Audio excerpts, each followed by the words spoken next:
Do you hear something? Did I hear what? Banging, hollering? Oh, it's just those kids scissoring each other to zombie takeout.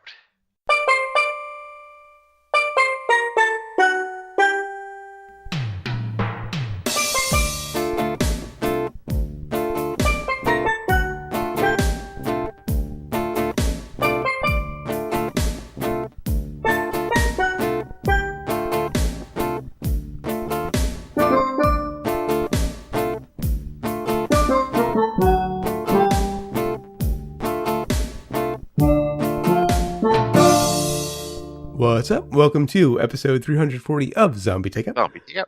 the B-Movie and Cult Movie Podcast. I'm Uncle John. And I'm Scotto. And before we get to this week's movie, we've got quite a bit of listeners submitted. Bodo left us 2 emails. I'm going to cut the second one into the show and just answer the first one. He left us voicemail complimenting us on the first episode of The Hearing, which we did, 2 weeks ago, I think? Yes, it's hard to believe that was 2 weeks ago, but yes. And thanking us for, making him aware of a band that is in a style that he likes, but he wasn't aware of. You're very welcome. Estrons are amazing. Yeah. I highly recommend checking them out if you like punk, I will say, just to simplify matters. Right. He also asked if we were open to suggestions for The Hearing for music and for information about, the albums being recommended. And absolutely. We have fairly broad tastes, but there are still limits. And, we want as much variety as possible. So you can email us, johnandscotto@gmail.com, or leave a voicemail, the current number. Which brings me to something I forgot to mention last week when I was talking about Zombie Takeout going weekly, which Bodo also said that he's going to miss us when we go monthly. Go back and listen to the beginning of last week if you missed it, Bodo, because we announced that we are going to be continuing weekly next year. It's going to be on YouTube and on zombietakeout.com and on the current iTunes feed. A little bit different. I get into the details in the beginning of last week's show. It will either cure me or kill me. And something I forgot to mention when I was talking about all that last week. Right. I realized we can keep the voicemails when we go to the YouTube version.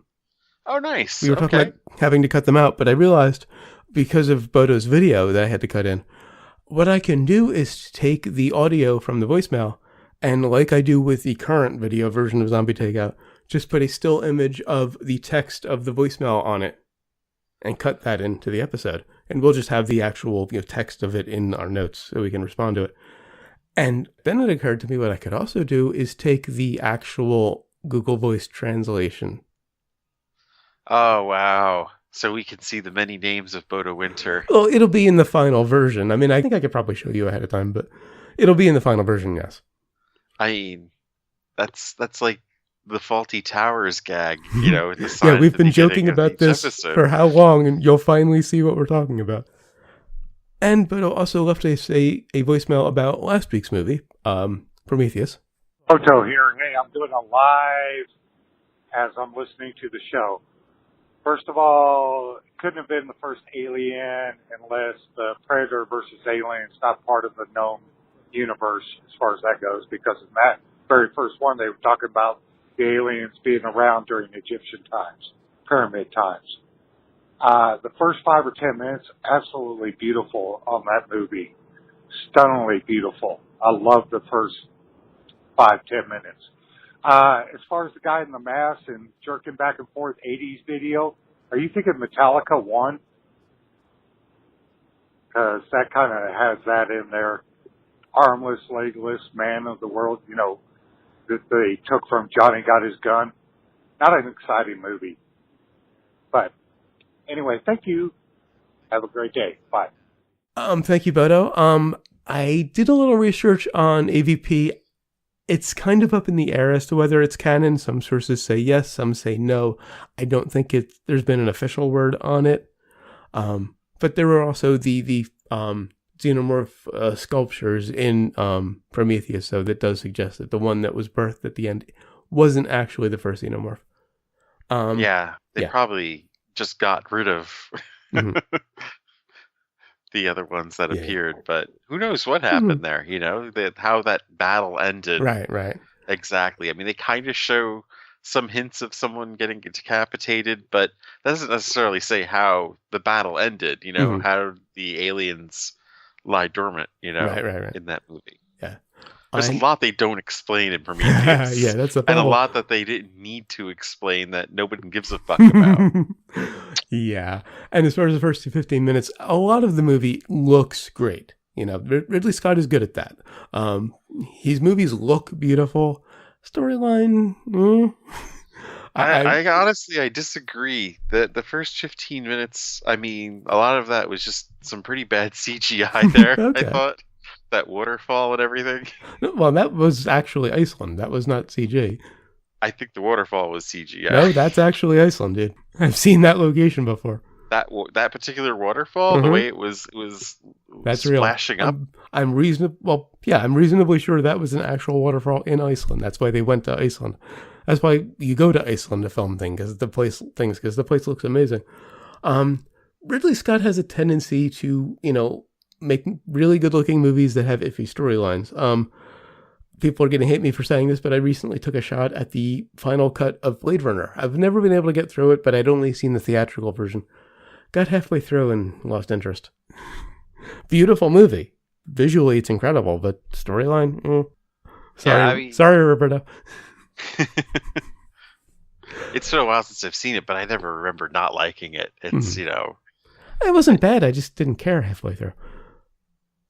Anyway, back to Prometheus. John Phillips left us a message on Facebook. He said, I liked Alien Covenant more than Prometheus. Shaw is shown in a photograph, and you find out her fate in the bonus materials. If you want to be spoiled, I'll tell you. I have the movie. I'm going to watch it eventually, so I'll pass on the spoiler. I'm hoping it's better. I imagine she's toast pretty quickly on. You would think so. Lands on the planet. Hey, what do you guys do?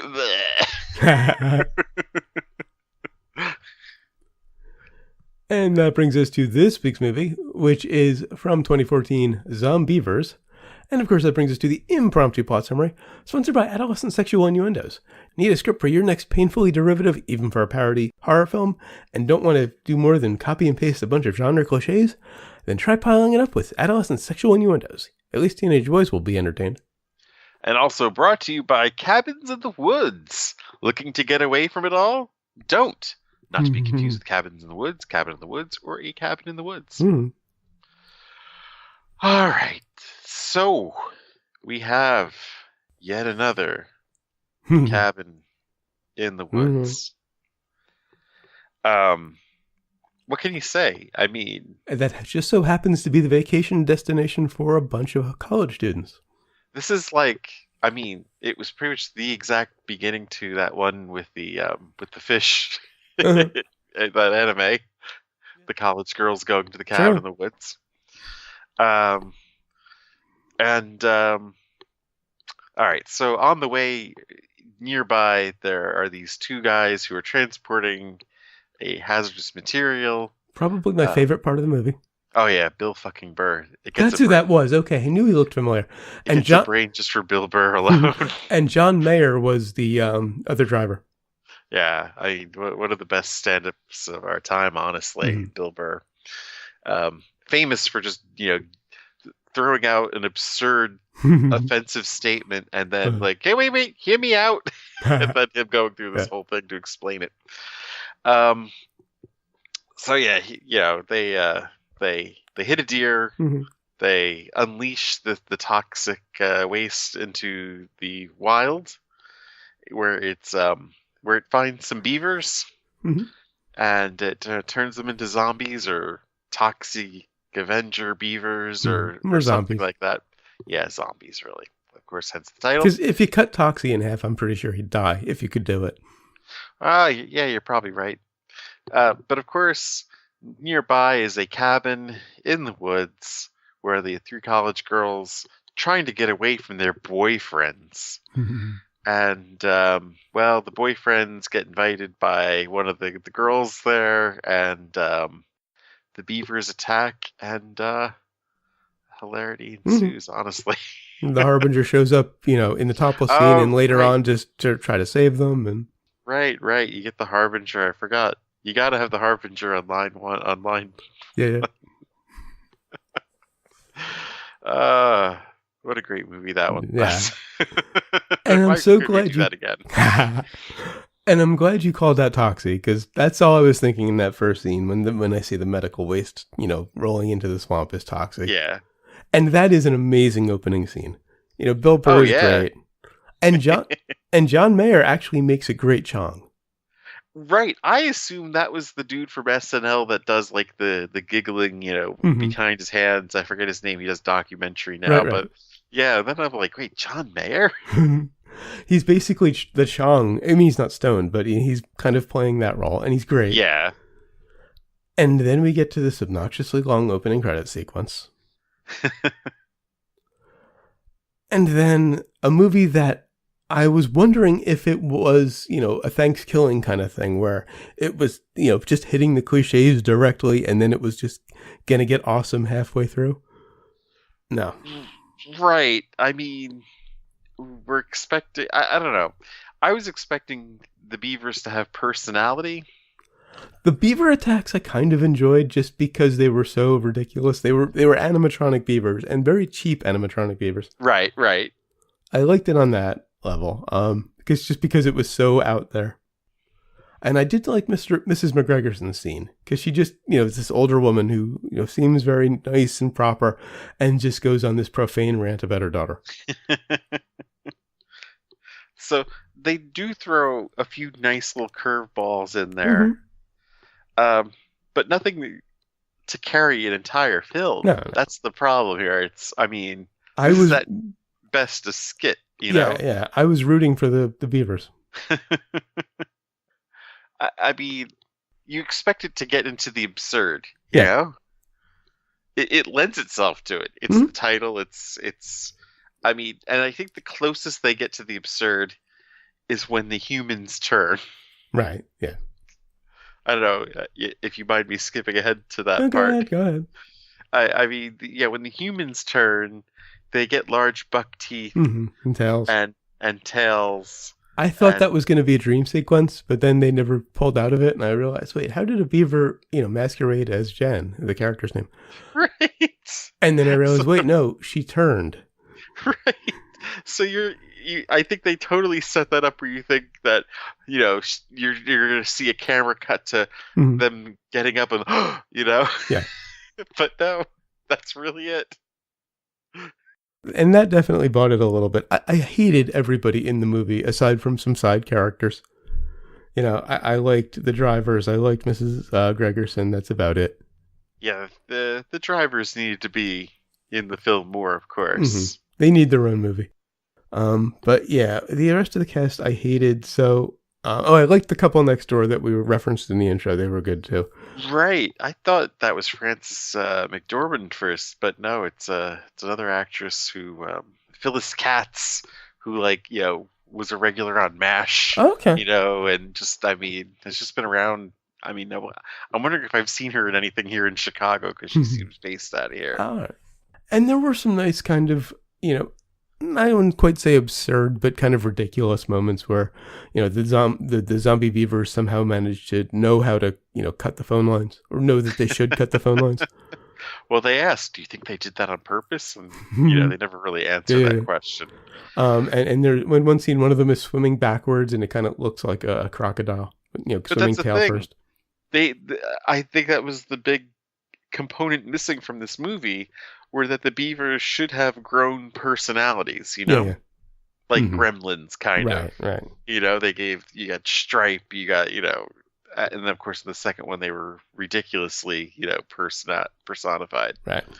But, they have zombie characteristics. They should have become more human. But how a person gets contaminated with beaver, yeah, from toxic waste from a bite. Yeah, I try not to analyze that. To a beaver. I mean, that is the only time they really played the absurdity card in this. They both changed really suddenly. Like, there's no, ticking clock of you see them get bit and, are they going to turn or are they going to turn? They just suddenly turn, which is weird.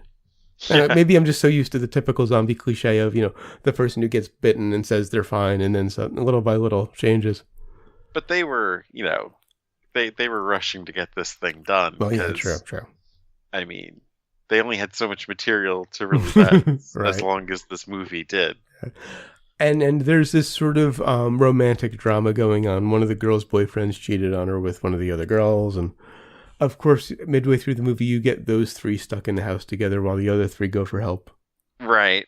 Which none of that made any sense. Okay, we're going to take the guy with 1 foot. Mm-hmm.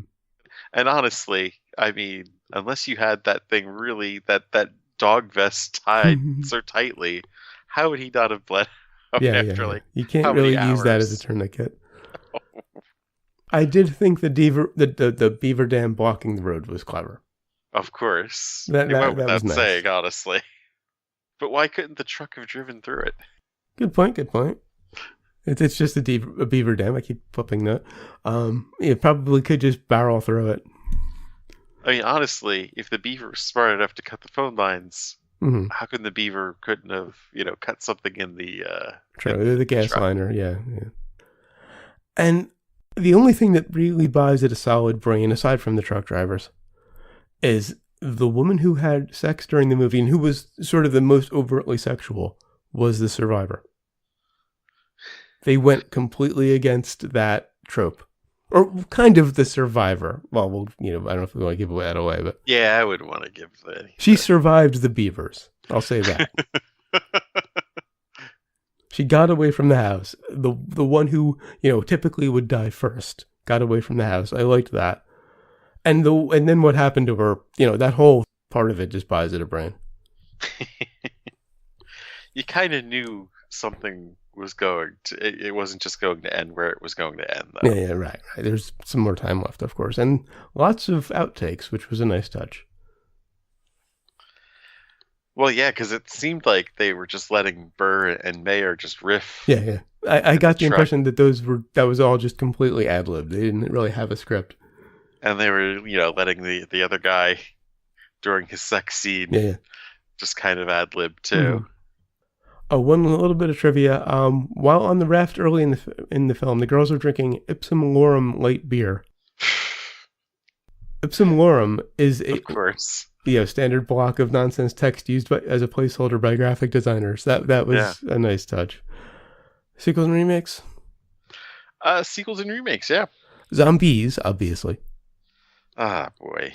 There's this little clip at the very end of the movie where a bee eats part of one of the beavers or something and then flies back to the hive. They don't actually say, zombies coming next or anything like that. They just kind of... It's a ridiculous and probably fake I Smell sequel. I've heard there was a sequel in Really? the works for this, but I'm not sure if they're going the zombies. I can't. No. And honestly, I mean, I've been trying to find out what the budget was for this and haven't been able to find it. Mm-hmm. I mean, it made about 6 figures. So I'm not sure if that's enough to actually pay for this. And I wonder how many of those people, like us, thought it was brilliant in concept and then were disappointed by the actual film. Yeah. Probably many. I think if we didn't have the background in this genre that we already have, we probably would like this a lot more. Yeah, true. But I mean, after you've seen Thanksgiving, right, which is just so outrageous and just nuts, and then to see this, you're kind of like, oh, well, yeah, it's a fucking Muppet, okay. Right, yeah. If any of them had broken out into song, I'd probably be recommending it. But exactly, this needed something insane. Right? Because that's what sold me on Thanksgiving. I was hating Thanksgiving until Dead Best Friend. Right. There's people, that are probably like, wait, beavers that turn into zombies. How could you say that's not crazy enough? Just watch Thanksgiving. Yeah. And you'll see what we mean. Because, I mean... And if you really want crazy, Thanksgiving 3. Yeah, right. But this is more directly related to the first Thanksgiving, of course. Right. So no matter what they did... I guess we're on to Brains now, right? Yeah. On to Brains. Loved Bill Burr and John Mayer. Liked some of the side characters. Really got a kick out of the animatronic beavers. Hated the rest of it. I'm going 3. Yeah, I'm right there with you. I mean, I'm giving it a little extra because of Bill Burr alone, but I mean, it's enjoyable. But once you get past the gag, you're still just watching a Cabin in the Woods movie. It's a sketch, you're right. And nothing that even brings anything new to the table other than, oh, there's Muppets. And I'm going 3.5, though. Okay. And what have we learned? I learned how much wood would a radioactive woodchuck chuck if a woodchuck could chuck wood with toxic waste. And I didn't learn shit. I just hope that the modern ocean doesn't turn into another topiary. I was reading up on the modern ocean. The kid who played Spider-Man in the latest one, Tom Holland. You think this would have been better if Shane Carruth could have done the Zombeavers? Tom Holland was attached to modern ocean. Yeah. Has no idea what's going on with it. Oh. He really wanted to do it. He said it was the best script he's ever read. He has no clue what's going on. The cast was announced 2 years ago. This interview with Tom Holland was last spring. I'm worried. Yeah. I'm worried too. Shane kind of reminds me of Peter Gabriel as an artist. In a lot of ways, yeah. You know, we heard this album called I.O. was going to come out soon, and that was like 2002. And right. Still no sign of it. Yeah. I think he's topped the number of years between Primer and Upstream at this point. Yeah, definitely. Anyway, until next time, we'll be reviewing Zombeavers, recommended by Bodo. Hopefully better than this one. If Bodo recommends it, I'm sure it is. Until then, go to zombietakeout.com, check out the album art, the episode description, of course, the episode itself, which you're already listening to. Links to find us on Facebook, Twitter, Google+, and YouTube. Links to subscribe via RSS and iTunes. Please leave us a rating and a review on iTunes. We'd really appreciate it. And if you enjoy the show, spread the word. Give us a little word of mouth. Of course, we appreciate all of the listeners we have, but more would be better. You also find the movie list, every movie we've reviewed so far, and every movie we're going to review, up through the science fiction double feature, The Day the Earth Stood Still, and Forbidden Planet. It still takes me a second. Yeah. Just thinking of the lips. Mm-hmm. And, of course, the recommendations list. I was sure this was going to make the rec list. When I saw Bill Burr, I was like, how could this not make the recommendation list? And then, well, there's a whole lot of movie between the time you see Bill Burr and then Bill Burr again. Yeah. I was very hopeful after that scene. And then the girl showed up. Yeah. And I was like, okay, when does it get funny again? Yeah.